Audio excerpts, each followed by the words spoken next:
So, that's Patrick White out there in the suburbs somewhere or other. I don't know, there's the mythic forms there in his text. I love this line, the thick green silence. I think that's one of the most mysterious lines in the novel. It's so abstract, and none of the rest of the novel goes to quite such density. And then I realised that there are two. The heads of father and son were both in fact carved of rather minute detail, and there they are in the image. Well, that's what I say. I've made that connection.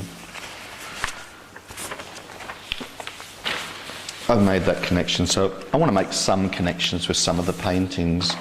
And Anna Lochtenberg-Williams and Mark Booth, that's that painting over there, which is called On the Beach, which is a collage made up of, I guess, sawn timber and painted timber elements. The same with Mark Booth's work up on the staircase up there.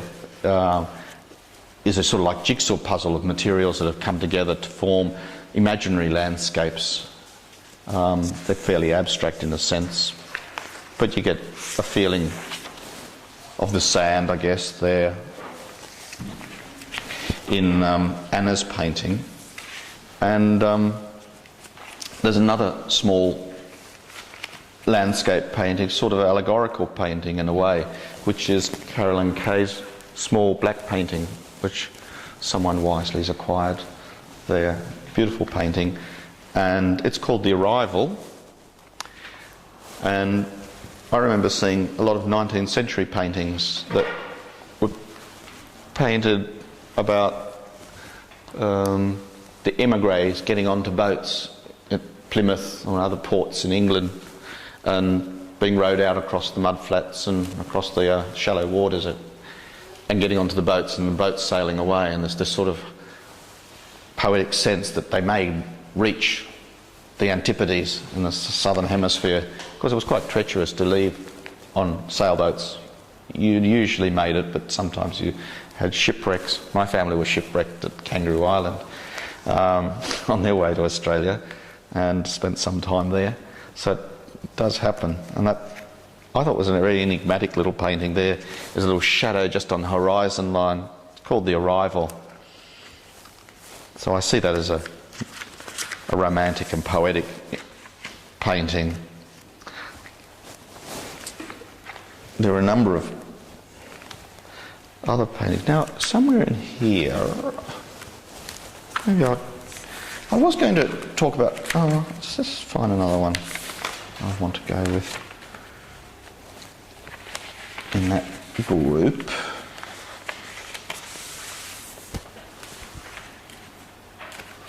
Have you looked at Dale Cox's paintings? Anyone got a favourite painting that they've got in mind at the moment? Because I've got Peter Sharp. Yeah. I haven't got a note on Peter Sharp, but I did talk about that painting over there, which is an abstract painting, which is an unusual painting in a landscape context. I guess Peter Sharp's work too has got not easily recognisable features of an environment, maybe a wind tunnel in a storm, maybe a spider's web in the bush in the dark at night.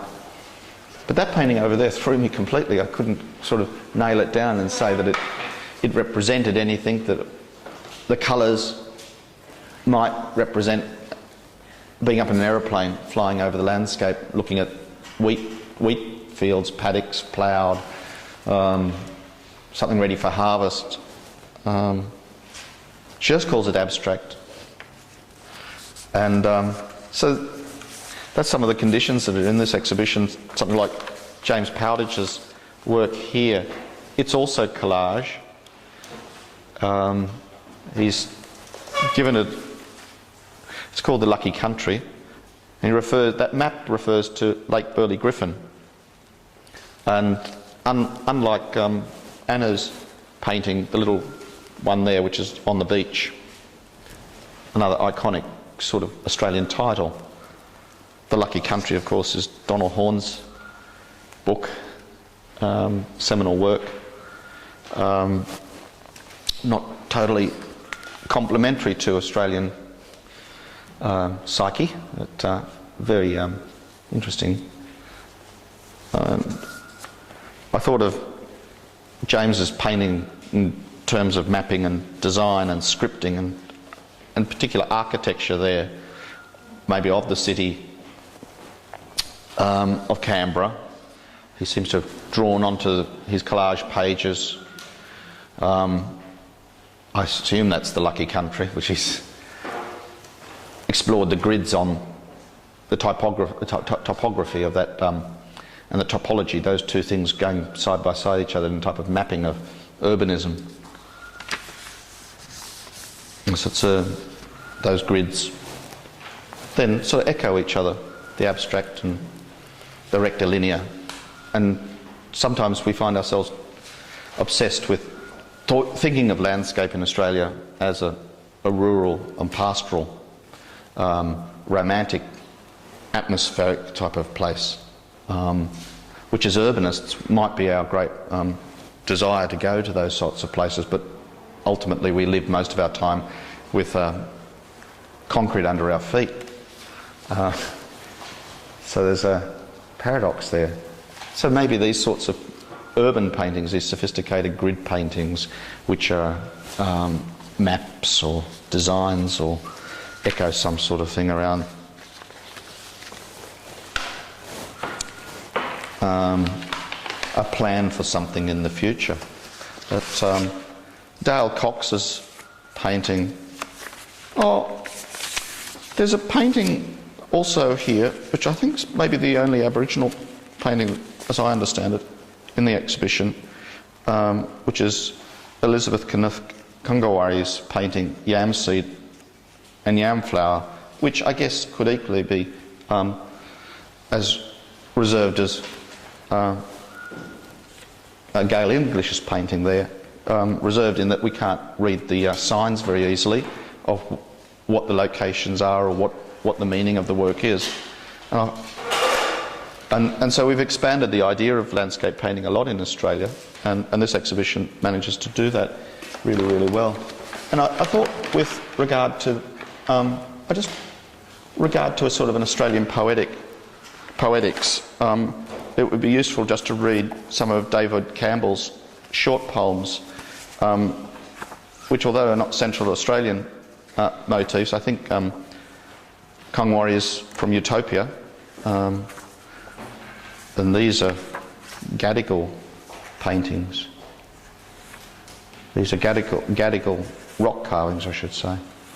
A famous poem cycle called Devil's Rock and Other Carvings.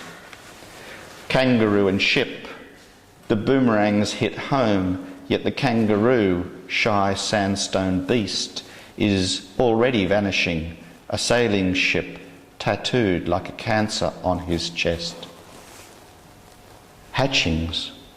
All night the emu guards his nest of eggs, beautiful and alone, beside the spring on Devil's Rock, and dawn hatches its roadside clutch of fibro homes. Emu hunt. Magic haunts the bush. The many-tongued lyrebird taunts you like the tribes that hunted here, leaving carved emus and a spear. Hunter and woman. Who would have thought that flat rock, coquettish girls, wide-breasted and with arms and legs like wings of summer butterflies, welcome with dilly bags their hunters home.